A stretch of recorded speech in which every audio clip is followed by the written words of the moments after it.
Nouvelle édition sur la télévision nationale. Bonsoir à tous. Voici les titres de ce 20h.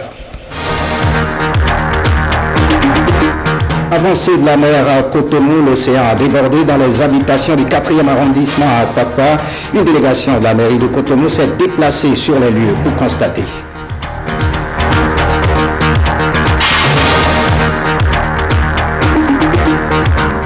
Prise de contact du ministre de la Communication dans certaines structures sous sa tutelle, Rafiatou Moro est allé s'imprégner du fonctionnement de ces structures à sa charge.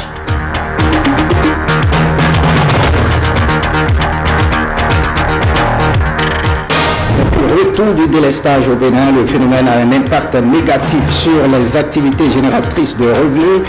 Le constat de Samuel Adini dans cette édition.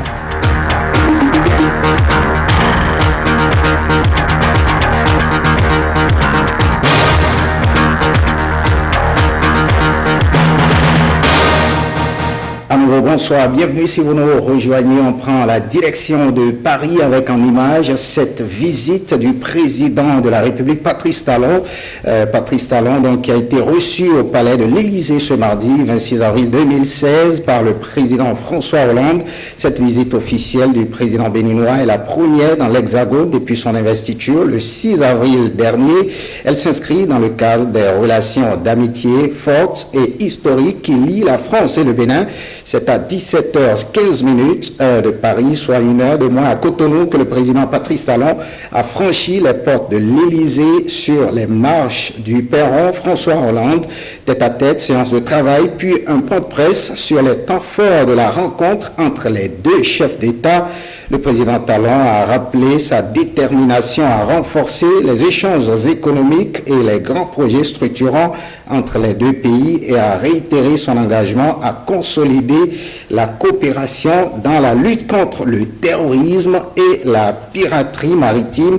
Nous y reviendrons dans nos prochaines éditions avec notre représentant, notre envoyé spécial à Paris, Angelo Amosso.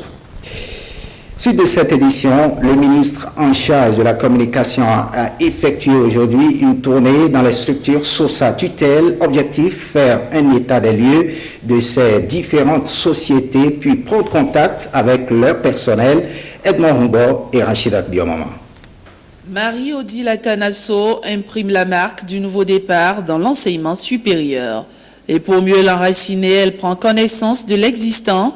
Ici, quelques infrastructures universitaires en construction. Une visite des chantiers qui permet de noter quelques problèmes de bonne gouvernance. Les infrastructures sont en train d'être construites, effectivement. Il y aurait un taux d'exécution d'environ 40%, sans décaissement aucun jusqu'à présent. Alors moi, la question que je me pose, c'est par rapport à la sélection des cabinets et puis à la gouvernance. Parce que je suis un peu surprise que des entrepreneurs puissent construire des bâtiments à 40% sans qu'il y ait eu aucun décaissement.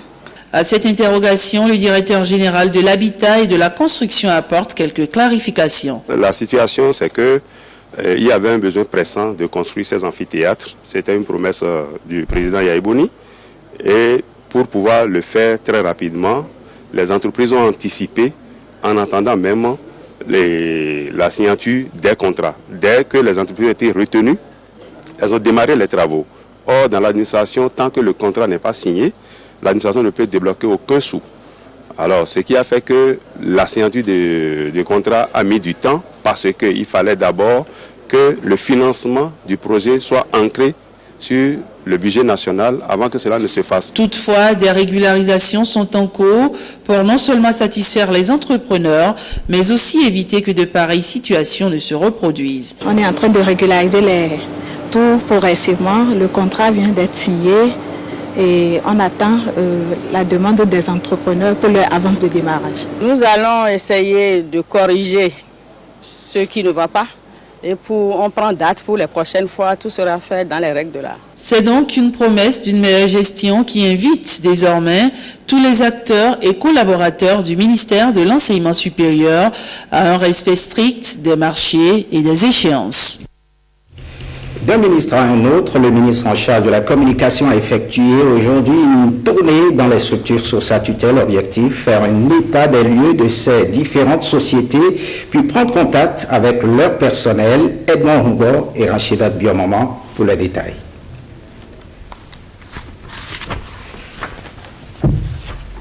On fait signe que l'élément n'est pas disponible. Nous y reviendrons avant la fin de cette édition.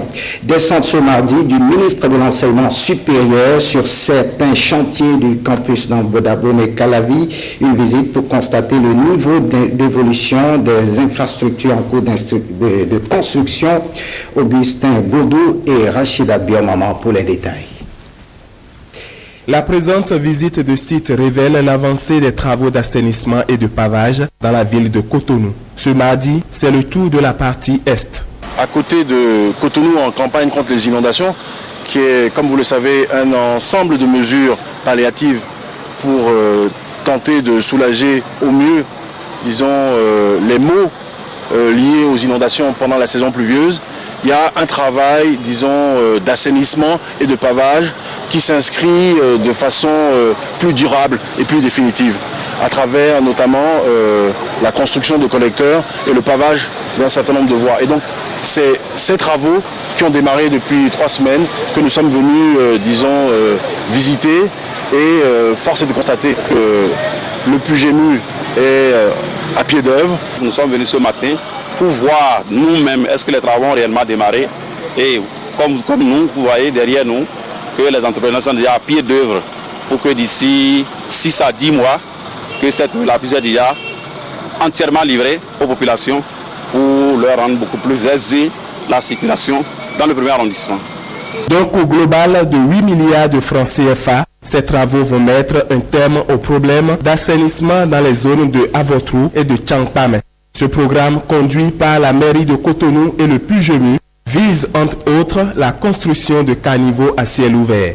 Les travaux qui sont en cours aujourd'hui sont des travaux de construction de collecteurs, mais des caniveaux fermés, qui vont servir d'assainissement pour les voies qui vont être pavées. De là où nous sommes, vous avez une double voie qui fait environ 1 km entre le carrefour Avotrou et le carrefour de Tchangpame. Donc avec cette double voie, vous avez de chaque côté une voie qui fait 7 mètres de largeur, assainie donc par des caniveaux latéraux et un terre-plein central qui se trouve donc au milieu. À partir du carrefour Tchangpame, nous avons une voie unique qui fait une largeur de 9 mètres et qui s'étend sur environ 1,5 km. Le projet d'urgence de gestion environnementale en milieu urbain est financé par la Banque mondiale. Il contribue depuis 2012 à la résolution des problèmes environnementaux. Eh bien, c'était là la descente du maire de Cotonou sur les projets du PUGEMU à Cotonou. On reste avec la délégation de la mairie de Cotonou. La maire dicte sa loi à la population du 4e arrondissement de Cotonou. Une délégation de la mairie était hier au contact des habitants de Apapa et Nayon. Il était question de s'enquérir de la situation et explorer les pistes de solutions. Patrick Benou, Jean-Claude James. Plus rien ne résiste au déferlement violent de la mer ici au quartier Enayon. Toitures, clôtures et même des maisons entières cèdent sous la pression des vagues. C'est la désolation totale, parce que là c'est le social, et vous voyez bien pratiquement, depuis le 31 déjà, nous sommes déjà en train de lutter contre le déferlement des vagues. Les regards de la population sont tournés vers les autorités. C'est depuis 2006 que la mer a commencé par faire ses ravages. Quand la mer fait ses ravages, il emporte nos enfants, il emporte nos motos. De fait que dans le milieu, c'est encore un autre monde qui est là-bas. Des gens actuellement, ils sont dans la maison, ils ne peuvent pas sortir parce que la mer les empêche de sortir. Notre cri de cœur est que nous appelons toutes les autorités à divers niveaux, ceux qui sont capables, qui sont en mesure de nous aider, qui viennent nous aider. Un cri de cœur lancé en présence du maire de la ville de Cotonou qui est venu apprécier la situation. Nous allons prendre la tâche avec le nouveau ministre du cadre de vie, puisqu'il s'occupe à la fois des questions environnementales, mais aussi d'habitat et d'aménagement du territoire. Et ensemble, nous reviendrons ici pour dire aux populations ce qui a lieu d'être, parce que c'est d'abord et avant tout, disons, leur confort, leur bien-être qui nous préoccupe. Il y a simplement à demander aux populations de prendre leurs dispositions pour temporairement, disons, quitter les lieux, le temps que nous puissions apprécier à sa juste valeur la situation et leur proposer des solutions idoines. Face à l'urgence, certainement que des actions concrètes ne vont pas tarder à suivre afin de redonner du sourire aux habitants du 4e arrondissement. Et sur ce même registre, en marge de cette descente du maire de la ville de Cotonou, Patrick Benoît et Jean-Claude James ont rencontré un océanographe pour mieux comprendre le phénomène. Selon Christian Audier, c'est l'une des nombreuses conséquences des changements climatiques, suivant les points clés de son intervention. Au niveau du quartier Jacques, ce qui se passe sur toute la côte béninoise, c'est un peu le phénomène de l'érosion côtière qu'on remarque depuis quelques années maintenant. Et ça prend plus de l'ampleur. Chaque année, de façon spécifique, nous avons ce phénomène qui se produit à des endroits ponctuels de la côte. Où ça fait partie des villages. Vous allez aujourd'hui à Ilakondi, vous allez voir, ça fait disparaître tout le village qui est au bord de l'eau là. 31 décembre dernier, on était ici, au même endroit, où l'école qui est à côté était entamée. Mais un mois après ou 2 mois après, vous avez vu, l'école est partie. Donc le phénomène s'amplifie un peu parce qu'on ne fait rien. Et les ouvrages qui ont été posés à cet endroit sont tellement larges, si bien qu'entre 2 ouvrages, nous avons toujours le phénomène qui se produit, c'est-à-dire entre 2 épis, le phénomène se produit. Par rapport à ça, le Bénin a acquis en décembre dernier une première bouée océanographique que nous avons installée en mer. Donc depuis notre bureau, on suit un peu le phénomène océanographique. Par là, nous avons également, on voit un peu l'avancée des vagues. On peut déjà mesurer les houles, on peut déjà mesurer un peu la hauteur des vagues et on peut déjà prévenir un peu ce qui va se passer sur la côte. Donc c'est par rapport à ça que nous travaillons. Et puis nous avons prévu également ce qui se passe actuellement parce que depuis le 23, nous avons déjà vu que des vagues ont commencé par dépasser une hauteur de près de 3 mètres. 3 mètres par rapport à la hauteur maximale. La hauteur significative est autour de 2 mètres, donc ce qui peut déjà faire des dégâts. Donc nous avons déjà alerté le projet SAP qui à son tour devait alerter la NPC qui devait prendre des dispositions. En fait, vous savez, comme risque de changement climatique, nous avons par exemple l'élévation du niveau de la mer. Mais qui parle de l'élévation du niveau de la mer, vous êtes d'accord avec moi que ça va accentuer l'érosion côtière. En plus des changements climatiques, nous pouvons également dire les actions humaines. Vous savez, chaque année, il y a le port qui entreprend par exemple des ouvrages sans vraiment tenir compte des conséquences. Il suffit que vous prolongez un seul épi d'1 centimètre, que déjà, ça peut déjà accentuer un peu l'érosion côtière. Vous voyez, donc, nous avons l'action anthropique, c'est-à-dire l'action humaine, conjuguée avec les changements climatiques, l'élévation du niveau de la mer, donc qui donne le résultat, voilà ça. Et cette avancée de la mer qui préoccupe les hommes spirituels, ils donnent les raisons de ce phénomène et les mesures à prendre pour y remédier. Ils sont au micro de Wisland Libla. Il y a quelques années, j'ai prédit ce qui se passe aujourd'hui sur nos côtes. La mer avance et engloutit plusieurs habitations. Face à la situation, ce qu'il nous faut, ce ne sont pas des dépenses énormes, mais des sacrifices. Nous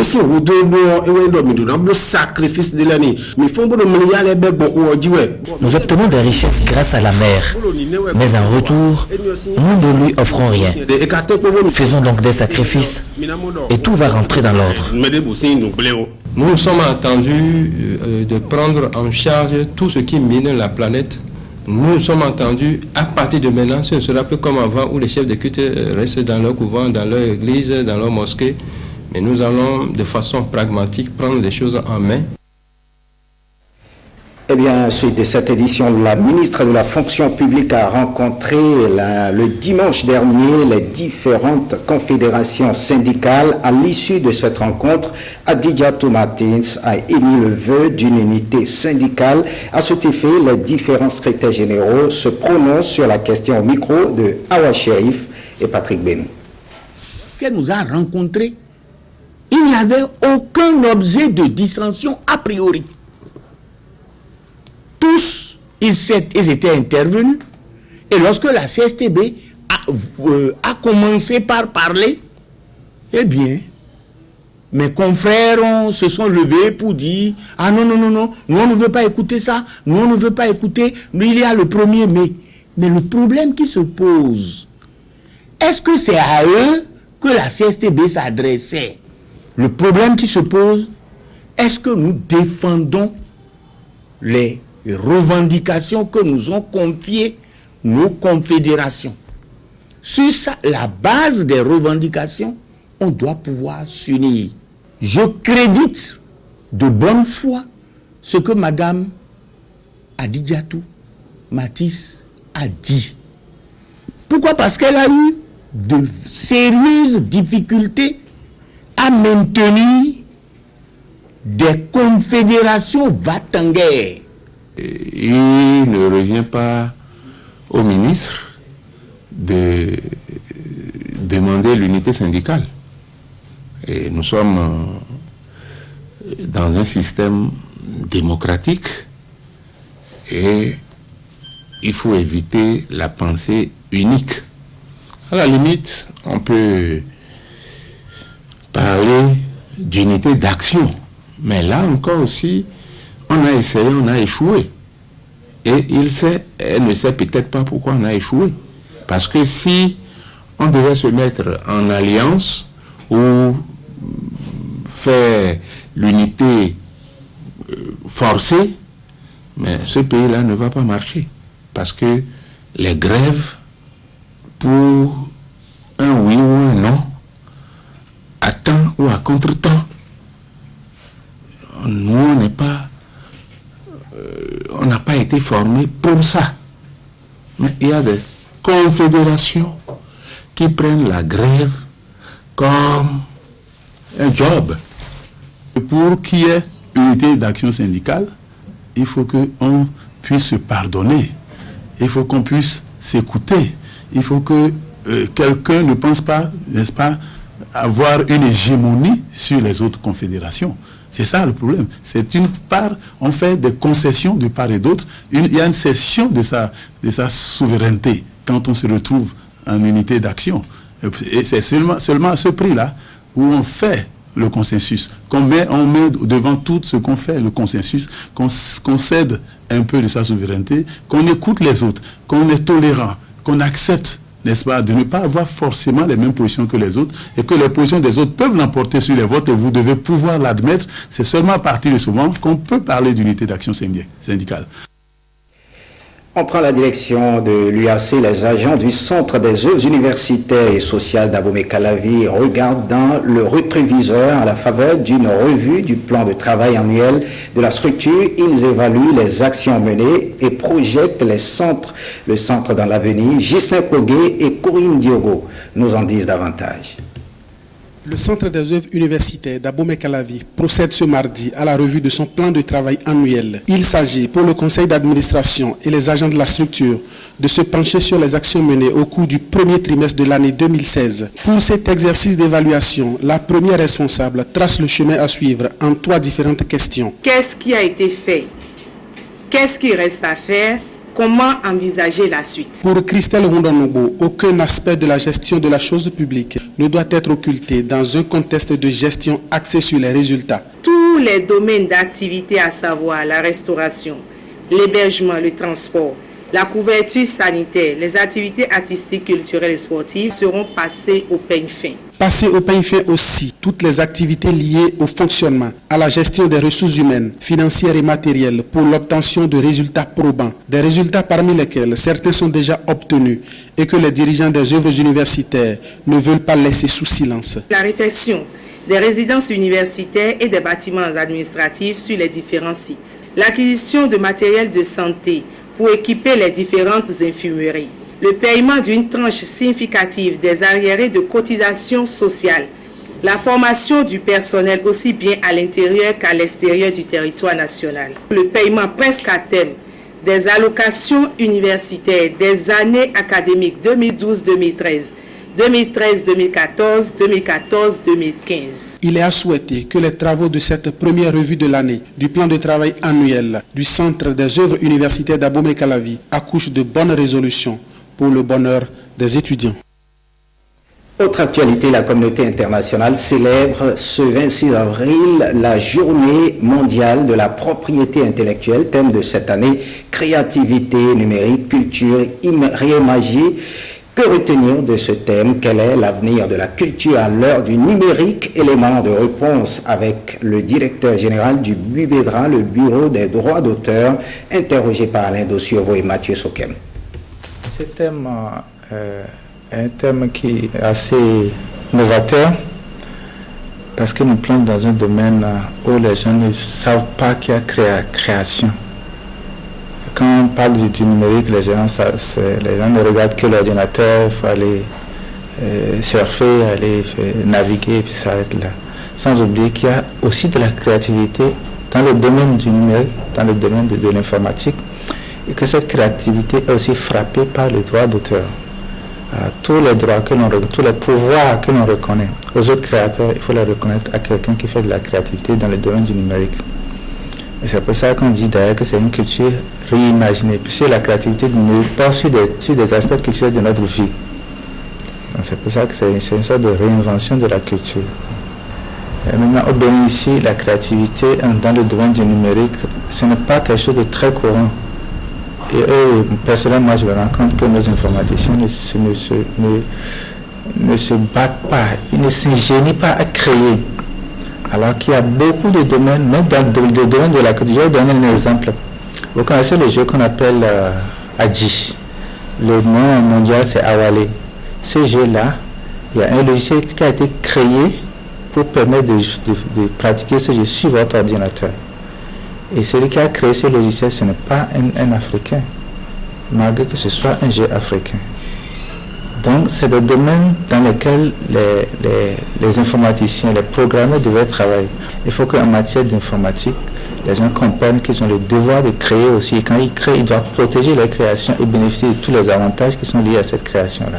C'est vrai, le numérique a un gros problème pour le secteur artistique parce que les gens n'achètent plus les CD, ils préfèrent aller sur le net, télécharger les musiques et jouer gratuitement, ce qui constitue un gros problème. Le numérique est très utile à la culture pour sa diffusion, même pour sa conservation. En même temps, le numérique favorise la consommation illégale de la culture. Donc c'est un côté à double tranchant qu'il faut savoir utiliser. Mais on ne peut pas s'en passer. C'est à nous de nous investir pour voir comment bénéficier des avantages offerts par le numérique afin de pouvoir développer notre culture. Parlons à présent de cette fois agricole. Les technologies agricoles à l'honneur au stade de l'amitié. Mathieu Kérékou, c'est à la faveur de la première édition de la Foire nationale des technologies agricoles organisée par le programme CAD d'appui à la diversification agricole, PROCAD. Elle a démarré ce mercredi 26 avril. Le reportage de Bruno Rotepo et Amadina Niambosso. La recherche agricole est indispensable pour l'amélioration de la productivité et de la compétitivité dans le secteur. Cette foire nationale des technologies agricoles apparaît donc comme une opportunité pour les organisations paysannes. Elle permet de donner plus de visibilité aux progrès réalisés en la matière. Le programme cadre d'appui à la diversification agricole, à travers les deux projets dont il assure la tutelle, a contribué à produire en collaboration avec les chercheurs de l'INRAB et les universitaires un ensemble de technologies améliorées pour rendre performante la productivité des filières végétales, aquacoles et animales, notamment dans les domaines de la production et de la transformation. Ces nouvelles technologies améliorées qui viennent compléter la gamme étendue des technologies déjà existantes, sont pour la plupart encore peu connues du public, ce qui ne favorise pas leur exploitation ni leur valorisation optimale. Il s'agira donc pour les chercheurs de partager avec le public leurs riches expériences. La Foire nationale des technologies agricoles offre l'opportunité à des professionnels de toutes les spécialités du secteur agricole et de l'agro-industrie d'échanger sur leurs expériences, de mieux se connaître et d'asseoir les bases d'un partenariat durable et fructueux dans l'intérêt des populations et de l'économie de notre pays. Cette première foire agricole, à l'heure du nouveau départ, sans nul doute, éveillera les consciences sur le rôle combien déterminant que doit jouer notre agriculture dans le développement de notre cher pays, le Bénin. J'invite les productrices, les producteurs, les transformatrices, les transformateurs et les autres acteurs du secteur agricole à faire le déplacement du stade de l'amitié général Mathieu Kérékou afin de découvrir les nouvelles technologies agricoles pour leur adoption et de contribuer ainsi à l'amélioration de la productivité agricole au Bénin et dans la sous-région. Visite de stand, témoignages sont entre autres activités prévues au cours de la Fonateca qui va durer 5 jours. La Foire nationale des technologies agricoles se tiendra tous les 2 ans. Et on quitte le Bénin. Les entreprises françaises veulent nouer un partenariat durable et gagnant-gagnant en Côte d'Ivoire où la part de marché de l'Hexagone a chuté de moitié en une décennie, a annoncé mardi à Abidjan le président de l'organisation patronale française. Regardez. Si la France reste le premier investisseur en Côte d'Ivoire, sa part de marché y a nettement baissé, passant de 28% à 11% en 10 ans, passant derrière le Nigeria, a déclaré M. Gattaz à la tête d'une délégation de 150 chefs d'entreprise, la plus grosse mission depuis 20 ans dans le pays. Nous avons dans cette délégation 150 personnes, il y a 75% de PME, ça c'est très important, car vous savez que la France a très souvent exporté, mais à travers des grandes sociétés que vous connaissez, des Bolloré, des Bouygues, des Colas, des L'Oréal, des Michelin, des Total. Mais je crois qu'aujourd'hui, il est très important que nos PME françaises puissent aller à la rencontre des PME ivoiriennes et de construire ensemble, en effet, dans tous les secteurs d'activité. La Côte d'Ivoire, première puissance économique d'Afrique francophone, dit compter sur les entreprises françaises pour la transformation industrielle de ses produits agricoles. À partir de la Côte d'Ivoire, vous avez une plateforme qui peut vous permettre de rayonner facilement dans toute l'Afrique de l'Ouest, a indiqué Jean Kakou Diagou, président du patronat ivoirien. Nous avons souhaité le retour des entreprises françaises, pas seulement des grandes entreprises, mais aussi et surtout des PME qui sont à la dimension de nos investisseurs locaux et qui peuvent avoir un partenariat gagnant-gagnant avec ces entreprises et qui pouvons faire ainsi des entreprises pérennes. Selon les chiffres officiels, 640 entreprises françaises sont présentes en Côte d'Ivoire et représentent un tiers du produit intérieur brut. Après plusieurs jours d'atermoiement, le chef rebelle sud-soudanais Riek Machar est enfin arrivé donc mardi à Juba. Il a immédiatement prêté serment comme vice-président et appelé à l'unité et à la réconciliation pour mettre fin à plus de 2 ans de guerre civile. Vêtu d'une chemise colorée, Riek Machar a été accueilli par des ministres et des diplomates à sa descente d'avion.